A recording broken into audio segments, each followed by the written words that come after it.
नमस्कार जंटी में स्वागत आपका। मैं हूं योगेंद्र, आप देख रहे हैं खास खबर। खास खबर में हम बात करेंगे बंगाल की घटना पर।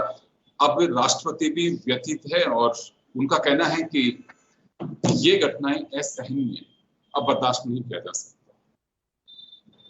इसके क्या मायने हो सकते हैं, क्योंकि इतना मुखर होकर के महामहिम पहली बार बोली है और घटनाएं उनको लेकर बवाल जिस तरह की चीजें हैं, या कुछ लोगों का सवाल उठता है कि महामहिम महिलाओं के प्रति बढ़ते अपराध को लेकर के चिंतित है, बंगाल की घटना को लेकर के ही चिंतित है। हालांकि उन्होंने बंगाल के संदर्भ में भी बात की है, लेकिन उनकी चिंता महिला से जुड़े अपराधों को लेकर के है। हमारे साथ इस पूरे मुद्दे को चर्चा के लिए वरिष्ठ पत्रकार ओम सैनी साहब हैं, हमारे साथ में पूर्व पुलिस अधिकारी योगेंद्र जोशी साहब हैं और सेना की पूर्व ऑफिसर श्वेता मिश्रा जी हमारे साथ विशेष आग्रह पे जुड़ी हैं। मैं ओम जी आपके पास में आना चाहूंगा। आपका एक लंबा एक्सपीरियंस है जर्नलिज्म का। कितनी बार महिलाओं से जुड़े अपराध या किसी भी कैटेगरी के अपराध को लेकर के महामहिम टिप्पणियां करते हैं और चिंता किस तरह की सामने आई है अब तक? देखिए, मेरा ख्याल है कि हमारे वर्तमान राष्ट्रपति जो हैं, इन्होंने तो पहली बार ही अपना बयान जारी किया है और इससे पहले भी राष्ट्रपति अपने चिंताएं प्रकट करते रहे हैं, लेकिन इतनी गंभीर तरीके से किसी ने नहीं किया जिस तरीके से आज हमारे राष्ट्रपति ने किया है। तो पूरे देश की स्थिति को देख करके उनका बोलना था। और लेकिन मैं इस पे आश्चर्य मुझे इस बात पे हो रहा है कि जो गवर्नर साहब वहाँ विराजे हैं, जो राष्ट्रपति के अभिकर्ता के रूप में है, और उनका काम है कि वो राष्ट्रपति को सारी सूचनाएं देते रहे कि कैसे कैसे क्या क्या हुआ है और इसमें हमें केंद्र सरकार से क्या क्या कुछ करवाना चाहिए, करना चाहिए। हालत यह तक कि वो खामोश हैं और राष्ट्रपति बोल रही हैं, और ऐसे मौके पे बोल रही हैं जब पूरे देश में इस तरह के हालात बने हुए हैं। जगह जगह समाज में ये खामी बड़े जोरों के साथ में प्रकट हो रही है। हमारा चरित्र अपने आप में बड़ा परेशान कर देने वाला बन रहा है। तो मुझे लगता है कि पूरे देश को सोचना चाहिए, राष्ट्रपति के साथ साथ में केंद्र के गृह मंत्रालय को और राज्य सरकार को सोच करके और राष्ट्रपति को चिंता से मुक्त करने का प्रयास करना चाहिए। हम किस तरीके से काम में लगे हुए हैं और जल्दी से जल्दी अपराधी और भी जो लोग शामिल हैं, लेकिन जिस तरह की घटनाएं आ रही है उसमें बहुत सारा कुछ घुल मिल गया है जिसको की बात सुलझाया जा सकता है चर्चा के माध्यम से। उसके अलावा इसका सच पता नहीं लगता। ये तो सच है, डॉक्टर के साथ में जो कुछ हुआ पूरा हिंदुस्तान इस बात से वाकिफ है, सब पता लग गया, सब कुछ ठीक है। लेकिन साथ साथ में इसको कौन किस तरह निगाह से देख रहा है और राजनीति क्या हलचल कर रही है, वो भी जांचने की बड़ी जरूरत है।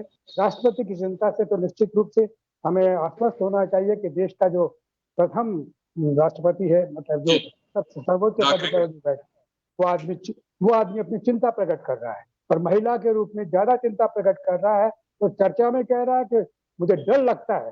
तो हमें अपने राष्ट्रपति को डर से मुक्त करना चाहिए और शासन को बताना चाहिए कि डरने की आवश्यकता नहीं है। केंद्र में भी सरकार है और राज्य में भी सरकार है। उन दोनों को, राष्ट्रपति को मेरा ख्याल है कि चिंता से मुक्त करने का प्रयास करना चाहिए।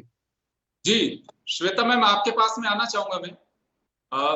हालात जिस तरह के हैं और उससे चिंतित हैं, राष्ट्रपति ने साफ कहा है कि मैं भयभीत हूं, निराश हूं।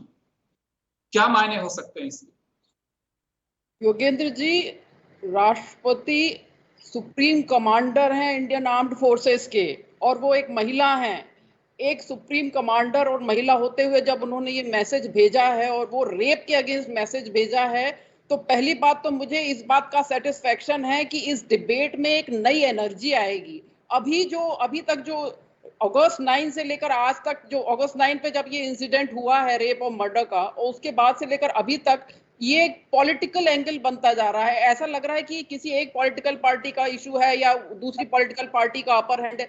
ये एक पॉलिटिकल इशू नहीं है। और अब जब प्रेसिडेंट ने वक्तव्य दिया है तो इस बात का सेटिस्फेक्शन है कि महिलाओं के प्रति कोई तो है जो जागरूक है।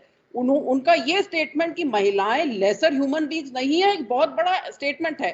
50%, ऑलमोस्ट 50% पॉपुलेशन है दुनिया की, भारत की। हमको इस तरह से पेश किया जा रहा है महिलाओं को इस इंसिडेंट में जैसे वो एक थी जिसका रेप और मर्डर हुआ। She was lesser human beings नहीं, हम नहीं है, वो एक थी नहीं, हम 50% पॉपुलेशन है, बराबरी का हिस्सा रखते हैं और सिक्योरिटी में भी बराबरी का हिस्सा होना चाहिए। हमको भी डर नहीं लगना चाहिए कि अगर हमारी बेटी जॉब के लिए जा रही है तो वो सेफ है, अगर हमारी बेटी एजुकेशन के लिए जा रही है वो सेफ है। वो हो ही नहीं रहा था। और ऐसे इंसिडेंट्स जो होते हैं वो बार बार हो करके वो थॉट को, उस डर को सुपर इम्पोज करते हैं कि आप डर के रहिए। और आज जब प्रेसिडेंट ने ये स्टेटमेंट दिया है तो मुझे बहुत बड़ा सेटिस्फेक्शन है कि इस डिबेट में, इस डिस्कशन में एक जेन्युइन नई एनर्जी आएगी। और कुछ लॉज एग्जिस्ट करते हैं, आप और हम सब जानते हैं, और उन लॉज को साइडलाइन करके इवेंट्स होते, इंसिडेंट्स होते हैं, ये भी हम जानते हैं। तो अब उन लॉज को इम्प्लीमेंट करने में और उनको एग्जीक्यूट करने में एक नई एनर्जी आएगी, ऐसी मेरी उम्मीद बनती है। तो I am satisfied that president ने ये स्टेटमेंट दिया है, पावरफुल स्टेटमेंट दिया है। जी जी तो निश्चित रूप से, क्योंकि पहली बार इस तरह की बात, और मैं आपकी बात से सहमत हूं, और हम कई बार इस बात को कहते हैं कि देखिए, महिलाओं से जुड़े अपराध राजनीतिक मुद्दे नहीं है। कोई भी पार्टी जिसकी सरकार जिस राज्य में है वो ये दावा नहीं कर सकती कि मेरे यहाँ पे राम राज्य और महिलाएं बिल्कुल एकदम सेफ है। ऐसा कोई भी राज नहीं। मैं पॉलिटिकल पार्टीज का इसमें कोई फेलियर भी नहीं मानता। वो जबरदस्ती इसको ओढ़ के चलती है कि उन्होंने ऐसा किया और उसके राज्य में ऐसा और उसके राज्य में ऐसा। इंसान की नियत और फितरत और सोच नहीं बदलेगी तब तक इन अपराधों पे लगाम नहीं लग सकती। हम सावचेत कब होते हैं, हमारी चेतना जागृत कब होती है, हम आवाज कब उठाते हैं, जब उसका मीडिया ट्रायल शुरू हो जाता है। अदरवाइज पता नहीं कितनी घटनाएं दफन हो जाती हैं, उनका पता ही नहीं चल पाता है। निर्भया केस 2012 का, अगर वाकई उसमें अगर मीडिया में इतने सब कुछ चीजें नहीं आती तो पता नहीं अब तक कितनी निर्भया इस तरह की भेंट चढ़ चुकी होती। और एक बार फिर जिस तरह की घटना बंगाल में हुई है, निश्चित रूप से दुखद है। लेकिन इसके पॉलिटिकल माइलेज लेने के लिए अगर हम मुद्दों को उठाते हैं तो मुझे लगता है कि वो भी ठीक नहीं है। मैं योगेंद्र जोशी साहब हैं हमारे साथ में, पुलिस, राजस्थान पुलिस सेवा के पूर्व अधिकारी हैं। सर, राष्ट्रपति महोदया को बोलना पड़ा कि वो परेशान है, निराश हैं और भयभीत है। देखिए योगेंद्र जी, जो कलकत्ता की घटना है या इसी तरह की और भी जो स्टेट्स में घटनाएं होती हैं, ये राजनीतिक पार्टियां हर घटना पर उसको राजनीतिक टूल के रूप में काम में लेती हैं। अब आप कलकत्ता देख लीजिए, उबल रहा है, विरोधी भी प्रदर्शन कर रहे हैं, तो उधर ममता बनर्जी भी प्रदर्शन में लगी हुई है। मतलब सारे प्रदर्शन करने में लगे हुए हैं, कोई घर बैठा हुआ नहीं है बंगाल में। और इसी तरह से दूसरे स्टेट्स की भी स्थिति यही है। अब जो बात राष्ट्रपति जी ने कही है, ये मेरे थोड़ी सी गले में उतरी नहीं।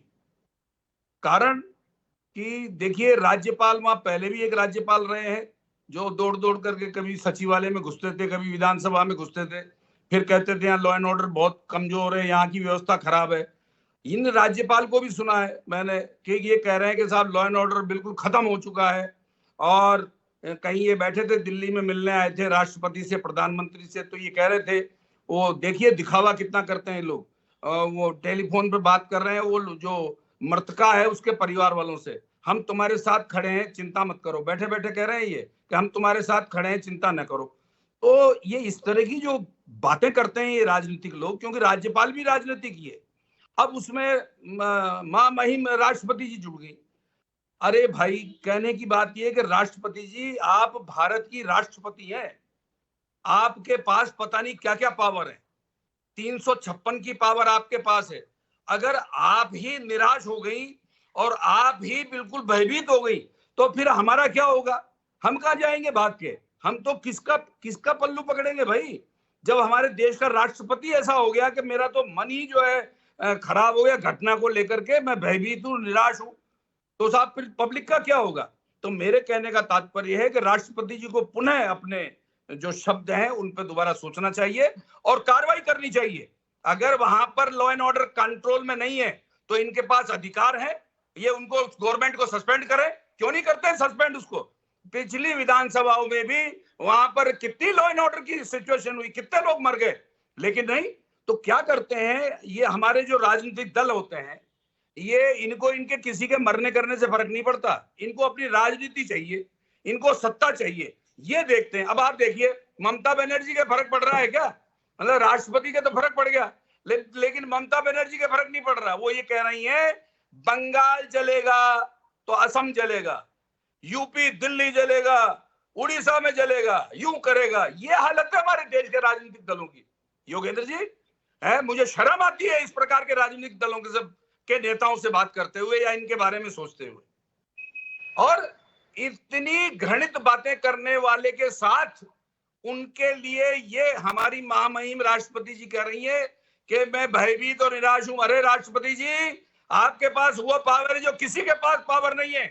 आप तुरंत 356 को काम में लें। माननीय योगेंद्र जी, इंदिरा गांधी जो थी यहां पहले, उसने कभी भी इस तरह की बात नहीं होने दी। अगर कहीं देखा सरकार में खांचा है, पूरे का पूरा मंत्रिमंडल डाउन, चलो नया मुख्यमंत्री। इन्होंने 10 साल में तो एक भी नहीं किया।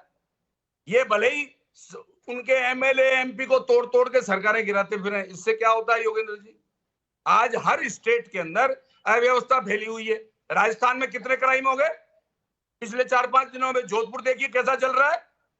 अस्पतालों की हालत देख लीजिए, अस्पतालों में क्या हो रहा है। अधीक्षक लगे हुए, सुपरिंटेंडेंट लगे हुए, प्रिंसिपल लगे हुए। ये राजनीतिक लोग अपने स्वार्थों के लिए इस प्रकार के लोगों को लगाते हैं जो लॉ एंड ऑर्डर मेंटेन नहीं करते। जयपुर की एसएमएस अस्पताल की क्या स्थिति है? वहां रेजिडेंट जो डॉक्टर थी फीमेल, उसको शिकायत करनी पड़ी रेजिडेंट डॉक्टर के खिलाफ, और बेचारी देखिए अब वो पुलिस में जाए रिपोर्ट कराने के लिए। मतलब वो अपना जीवन तो नहीं यापन करे और रिपोर्ट कराने जाए। और डॉक्टर और जो वहां के जो प्रिंसिपल हैं वो कह रहे हैं साहब अभी तो रिपोर्ट आई नहीं, हमारे पास आएगी जब हम जांच करेंगे। अरे क्या तरीका कर रखा आप लोगों ने।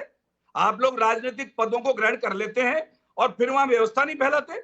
वहां व्यवस्था को देखना चाहिए आपको। अब आप देखिए सुपरिंटेंडेंट बने हॉस्पिटल के, उनकी जिम्मेदारी क्या है? सुरक्षा देखने की जिम्मेदारी है, गार्ड्स की जिम्मेदारी है, हर वार्ड के अंदर कौन कौन भर्ती है उनकी जिम्मेदारी है, रात को कौन कौन ठहर रहे हैं उनकी जिम्मेदारी है। ये सारा काम सुपरिंटेंडेंट का है, लेकिन मैंने तो कभी घूमते देखा ही नहीं। तो मैं ये कह रहा हूं आपसे कि एक राष्ट्रपति, मतलब मैं साहब योगेंद्र जी, मैं बर्दाश्त नहीं कर पा रहा इस बात को, क्योंकि मैं पुलिस अफसर हूं, कि एक राष्ट्रपति अगर ये कह दे कि मैं भयभीत तो निराश हूं, तो साहब हम कहां जाएंगे योगेंद्र जी? हम यहाँ के जनता में आके बैठेंगे क्या फिर? है, इसलिए इस प्रकार की बात कहने का मतलब है कि एक्शन करना चाहिए। एक्शन करिए, सख्त एक्शन करिए। अगर ये राष्ट्रपति सख्त एक्शन नहीं करती है तो ये मैं मान के चलता हूं कि ये जो लिखा है इन्होंने, जो अपनी बात में कही है, ये सत्य है। और अब आप बताइए, आमिर खान, जावेद खान, नसीरुद्दीन शाह, ये जब कह रहे थे कि साहब हमें हिंदुस्तान में रहने में डर लगता है, तो यहाँ के लोग कह रहे थे भाई डर लगता है तो तुम कहां चले जाओ? पाकिस्तान। अब हमारी राष्ट्रपति जी को डर लग रहा जी, अब ये कहां जाएंगी भाई? अरे बांग्लादेश की प्रधानमंत्री तो यह भारत में रह रही है, उसको वर्ल्ड में कहीं जगह ही नहीं दी रहने के लिए। और मैं बता दूं आपको, भारत वाले जो है ना, ये इनको कहीं और कोई जगह भी नहीं देगा। इसलिए मेहरबानी करके अपने अधिकारों का उपयोग करें, सख्ती से एक्शन लें, और अगर एक्शन नहीं लेते हैं तो अपना त्याग पत्र दें, दूसरा आएगा जो काम करेगा। ये मेरी आपके टीवी चैनल के माध्यम से सभी से आग्रह है। ओम जी, आपके पास में आना चाहूंगा। बड़ी बात कही है अभी जोशी साहब ने कि उनको बहुत ताकत है, पावर दिए हुए हैं, संविधान ने उन्हें राइट्स दिए हैं, उनका उपयोग करें। अगर डरने की आवश्यकता नहीं है, अगर वो डरेंगे तो फिर देश का क्या होगा? देखिए, देश कॉन्स्टिट्यूशन से चलता है, डेमोक्रेसी है, इसमें सारे शासन का अपना एक तौर तरीका है। वो शासन के तौर तरीके पुलिस की तरीके से नहीं बदल दिए जाते कि थाना ये लगा दिया तो वैसा हो गया था, नहीं होता। अब मैंने इसीलिए कहा कि राष्ट्रपति ने जब अपना अभिकर्ता वहां पर उठा रखा है, यानी राज्यपाल वहां पर बैठे हुए हैं, उनको सारी सिचुएशन बतानी चाहिए कि क्या हुआ है क्या नहीं हुआ है, और उस राष्ट्रपति को उस पर अपनी चिंता प्रकट करनी चाहिए। गृह मंत्रालय को सारा जांचने के बाद में राष्ट्रपति से सलाह मशवरा करना चाहिए। सलाह मशवरा करने के बाद में 356 लगाना है या कुछ और करना है, या राज्य की सरकार को डांटना फटकारना है, तो कॉन्स्टिट्यूशन के प्रोविजन है, उनका इस्तेमाल करना है। तो आंख दिखाने से कुछ नहीं होता, कॉन्स्टिट्यूशनली आपको प्रोसीड करना पड़ेगा। और जिस तरीके से हमारे राज्यपालों की स्थिति रही है, उस पर तारकुंडे कमेटी, सरकारी आयोग, भगवान दास समिति, इन सबकी रिपोर्ट्स अपने पास है। और आज से नहीं हो रहा, राज्यपालों का ये रवैया तो 1969 से हमने राजस्थान में भुगता है, 67 में, 69, 64, 84, लगातार कई राज्य हैं जिनके अंदर सारे दृश्य बने हैं। ऐसी स्थिति में सिस्टम को सफलतापूर्वक चलाने के लिए कॉन्स्टिट्यूशन का जानना बड़ा जरूरी है। और राष्ट्रपति इस तरह की बात बोले, उससे पहले उन्हें अपने मातेदों से यानी कि अपने अभिकर्ताओं से और अपने गृह मंत्रालय से जो केंद्र का है उससे पूछना चाहिए। केंद्र के मंत्रालय की जरूरत जिम्मेदारी बनती है कि राज्य सरकार से पूछे, उसके बगैर बातें सामने नहीं आती हैं। ऐसे नहीं हो सकता। मैं एक बात जानना चाहूंगा जी, एक बात जानना चाहूंगा मैं अक्सर ये बात कहता हूँ, जब विधानसभा चुनाव थे राजस्थान, मध्य प्रदेश और छत्तीसगढ़ का, उस वक्त भी मैंने बड़े अंदाज से पूछा था राजनीतिक दलों से कि महिला अपराध को आप एक राजनीतिक मुद्दा मानते हैं? और आप मैनिफेस्टो में देखिए कि महिलाओं से जुड़े अपराधों पर इस तरह से लगाम लगाई जाएगी, पूरा निबंध लिखते हैं, वो मैनिफेस्टो नहीं होता, पूरा निबंध होता है। लेकिन क्या लगता है आपको कि क्या एक राजनीतिक मुद्दा है? जैसे श्वेता मैम ने भी कहा कि ये राजनीतिक इश्यू नहीं है, इसमें कुछ हमें एक्शन इस तरह का लेना चाहिए ताकि वो नजीर बन सके। तो आवश्यकता का पॉलिटिकल इश्यू बनाने का है, घड़ियाली आंसू बहाने का है, या फिर इस पे कुछ एक्शन भी दिखना चाहिए? आप ये बताइए। मैं 1 मिनट और, दुबई के लिए मैं आज ही, मेरे कुछ फ्रेंड है उनसे मैं बात कर रहा था कि दुबई में कुछ स्थितियां में कुछ बदलाव है या पहले जैसे कि पहले वहां पे महिला के प्रति अपराध को बहुत बड़ा गुनाह मान के चलते हैं और वहां उसकी सजा क्या होती है सबको मालूम, उसके बाद में कोई हिम्मत नहीं करता, वो नजीर के रूप में देते हैं। तो हम संविधान से बंधे हुए हैं, बात सही है, कानून बहुत सख्त बने हुए हैं, सब कुछ है, उसके बावजूद भी घटनाएं देख रहे हैं आप किस तरह से ग्राफ बढ़ता जा रहा है आंकड़ों का। उसकी वजह है योगेंद्र जी, समाज में जिस तरह की हालात बने हैं, हमारे इंस्टीट्यूशन, हमारे समाजशास्त्री जो कुछ अध्ययन करते हैं, अध्ययन करके जो रिपोर्ट देते हैं, यूनिवर्सिटियां चलती हैं, कॉलेजेस चलते हैं, उनसे चर्चा होनी चाहिए कि ये खामी कैसे पैदा हो रही है, इस तरीके की लिप्तताएं क्यों पब्लिक हो रही, क्या रीजन है, ये जानने की चेष्टा करनी चाहिए। उसके बाद में कानून का शासन आपको स्थापित करने के लिए आपके पास में पुलिस है, आपके पास में फौज है, सीआरपी है, आपके पास में सब कुछ है, आपका उसका ठीक से इस्तेमाल होना चाहिए। ऐसा कुछ भी नहीं हुआ है। हम इस डेमोक्रेसी को खो नहीं सकते, हम राजशाही को नहीं बुला सकते, न हम शरीयत के कानूनों को लागू कर सकते कि सर कटवा देंगे, हाथ काट देंगे, ऐसे नहीं होता है। तो जिसने जुल्म किया है उसको कानूनन, चाहे वो, हमने तो आतंकवादियों को भी जेल में बिठा करके फिर फांसी लगाई है, वैसे नहीं लगाई। तो हमें उस रास्ते से नहीं हटना है। और आप देख लीजिए शेख हसीना यहाँ बैठी है, क्या हाल हो रहा है बांग्लादेश का। हमें डेमोक्रेसी को तो हर हालत में मेंटेन करना चाहिए और हम इनको बुला करके देखिए, बहुत सारे तौर तरीके हैं जिनसे सब कुछ ठीक किया जा सकता है और इतना चिंता करने की आवश्यकता नहीं है, हो जाएगा सब कुछ। जिस तरीके से बंगाल में सत्ता प्राप्त करने के लिए और सत्ता बनाने के लिए जिस तरह की राजनीति की जाती है, नई नहीं है ये, मैं पिछले 40 बरस से देख रहा हूँ। जब साम्यवादी शासन था तब भी था, जब कांग्रेस का था तब भी था और आज भी है। आज भी जो जिस तरीके से भारतीय जनता पार्टी वहां पर अब प्रदर्शन कर रही है, प्रदर्शन करके लड़ चलाने की क्या जरूरत है? आप मौन धारण करके निर्भया की तरह से कुछ जलाजलू के बैठिए ना, लोगों को बताइए, लोगों को ऑर्गेनाइज कीजिए, शिक्षित कीजिए, प्रोटेक्ट कीजिए। जब तक ये नहीं होगा, समाज स्वयं प्रोटेक्शन के लिए आगे नहीं बढ़ेगा। राम को दंड नहीं देना, राम समाज को तो ये सारी शासन के सामने पेश करना कि ये देखिए नजीर है, हमारा आक्रोश ऐसा है। ये बातें चलेंगी तो सब ठीक होगा। इतना ज्यादा इस मुल्क में जैसा हो रहा है इसको लेकर के सारे चिंतित हैं, राष्ट्रपति चिंतित हैं, उसके लिए अच्छा लगा तो चिंतित है, लेकिन साथ साथ में जो कुछ शासन का अपना घेरा बना हुआ है उसको समझना चाहिए, उसको चिन्हित करके और काम करना चाहिए, तो सारी समस्याएं हल हो सकती हैं। ऐसा कुछ भी नहीं कि हल नहीं होगा। जी बिल्कुल जी। श्वेता मैम आपके पास में आना चाहूंगा। चले हम एक निष्कर्ष की ओर पहुंचते हैं। राष्ट्रपति महोदय ने कहा कि वो निराश हैं, भयभीत हैं, लेकिन इसका सॉल्यूशन कौन निकालेगा? अगर राष्ट्रपति भयभीत होती हैं तो कहीं तो हमें नजीर भी पेश करनी पड़ेगी। नजीर हम ये देंगे कि अपराधों के वजह से हमारी राष्ट्रपति डरी हुई थी। योगेश जी, एक बात तो सारे पैनलिस्ट, सम्मानित पैनलिस्ट मानते हैं कि ये एक बहुत बड़ी प्रॉब्लम है। दूसरी बात ये कि हम महिलाएं आधी पॉपुलेशन है। सबसे पहले बात मैं ये कहूंगी कि अगर आप किसी प्रॉब्लम के डिनायल में रहेंगे तो उस प्रॉब्लम का सलूशन कभी नहीं होगा। अब जब राष्ट्रपति जी ने एक स्टेटमेंट दिया है कि ये गलत है, महिलाओं को कम दर्जे का सिटीजन माना जाता है भारत में, ये एक्नॉलेजमेंट है स्टेटमेंट एक प्रॉब्लम का। जब एक्नॉलेजमेंट, डिनायल से हट के हम एक्नॉलेजमेंट पे आए हैं, इसका मतलब अब हम सोल्यूशन पे फाइंड करने की स्टेज पर पहुंच रहे हैं। तो बहुत बड़ी बात नहीं है। अगर कोई कह रहा है तो मेरा हृदय हिल करके रह गया कि कैसे कह सकते हैं बहुत बड़ी बात नहीं है। एक औरत को घर से निकलने में डर लगता है, एजुकेट हो गई, आप कहते हैं बेटी पढ़ाओ है, और अब जब बेटी पढ़ करके आगे करके कमा रही है तब भी वो सेफ नहीं है, तो फिर हम कहाँ जाएंगे? तो एक्नॉलेजमेंट हुआ है at the top most level.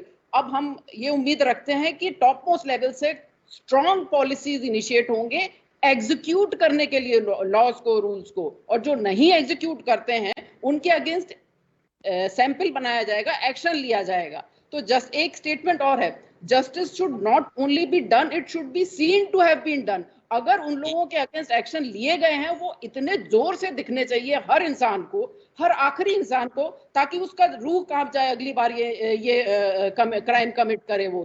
तो इतना बड़ा एग्जाम्पल उनका बनाया जाना चाहिए, और लीगल लॉज के अंदर और रूल्स एंड जो लीगल पोजीशन है उनके अंदर रहते हुए किया जाना चाहिए। हम इनवेरिएबली हम देख रहे हैं कि किसी ने क्राइम किया और फिर वो कुछ सुसाइड हो गया, कहीं उसका एक्सीडेंट हो गया, कुछ डेथ हो गई विक्टिम की, समवेयर एक डाउट रह जाता है जनता के माइंड में कि ये लीगली जेन्युइनली वो जो अक्यूज था वो जेन्युइनली एक्सीडेंटल डेथ मरा या उसको मार दिया गया। तो जो एक्शन हो भी रहे हैं अनसेड रूल्स, अनसेड से जस्टिस हो रहा है एट डिफरेंट लेवल्स, वो नहीं होना चाहिए। What I am trying to say is that पूरी लीगल पोजीशंस को दिखाना चाहिए जनता को कि ये लीगल लॉज के रहते हुए जस्टिस हुआ, और जिसने क्राइम कमिट किया उसके अगेंस्ट सीरियस से सीरियस उसको पनिशमेंट मिला, उसका सैंपल बनाया जाना चाहिए। So that is where the requirement is, and I am glad that president has given the statement. बिल्कुल, ताकि एक नजीर के रूप में तो पेश करें ही और अपराधियों में भय उसी तरह से हो। मैं जोशी साहब आपके पास में आना चाहूंगा। अभी अपराधियों में भय कम और गलियां ज्यादा दिखाई देती हैं। शायद एक बड़ी वजह है कि अभी डर नहीं है, इसी वजह से घटनाएं लोग कारित कर देते हैं। योगेंद्र जी, पहले कहावत सुनी होगी कि थाने के आगे से घोड़े के पीछे से नहीं निकला करते, इतना डर था थाने का। अब क्या, थाने का डर ही नहीं है, अब तो थाने के आगे से घोड़े के पीछे से खूब निकलो, घोड़ा भी ऐसा ही हो गया।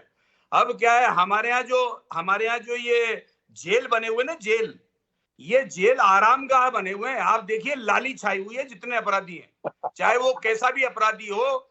आप अंदर आप देखिए, कई दिल्ली से अभी तिहाड़ जेल से निकल के आए, मेरे को तो इतने गाल मोटे मोटे लग रहे थे उनके, तो क्या फर्क पड़ गया भाई?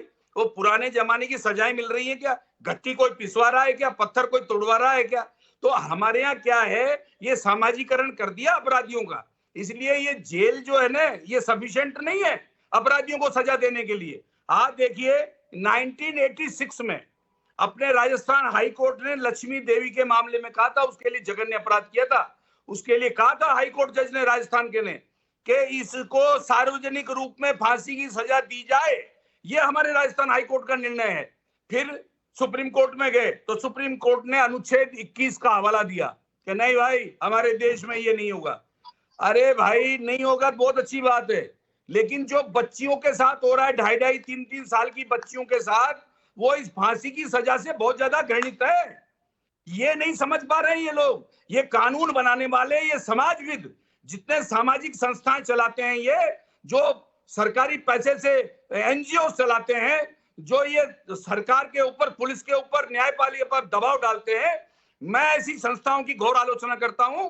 जिन दुबई जैसे बड़े बड़े ऐसी कंट्रीज हैं जहां इस प्रकार के घृणित कार्य करने वालों के साथ सख्ती की जाती है, वहां अपराध नहीं होता। यहाँ अपराधों की संख्या बढ़ रही है, घटने का तो नाम ही नहीं है। और सजा का परसेंटेज क्या है? 5% सजा का परसेंटेज। हमारे यहाँ क्या है कि सजा या भी छूट जाए, आप समझ रहे हैं, 99% अपराधी छूट जाए, लेकिन एक बिना अपराध किया हुआ नहीं फंसना चाहिए। ये ऊंधा कानून जा बनाया, बताओ। अब कहां 99% कहां एक? अरे भाई, एक नाजायज मर जाएगा, क्या फर्क पड़ जाएगा? लेकिन 99 जो सही है उनको तो सजा दो। लेकिन जब हमारा कानून ही अपराधियों के फेवर में बना हुआ सन 47 से, तो आप और हम क्या कर लेंगे योगेंद्र जी? ऐसे कानून से कोई सुधार होने वाला नहीं है। इसके सुधार के लिए आवश्यक ये है कि न्यायपालिका की व्यवस्था सुधारें, न्यायालयों की संख्या बढ़ाएं, जजों की संख्या बढ़ाएं। राजस्थान हाई कोर्ट में 50 जज की संख्या है, 35 है अभी, 15 अभी भी कम है। डिस्ट्रिक्ट कोर्ट पूरे नहीं है।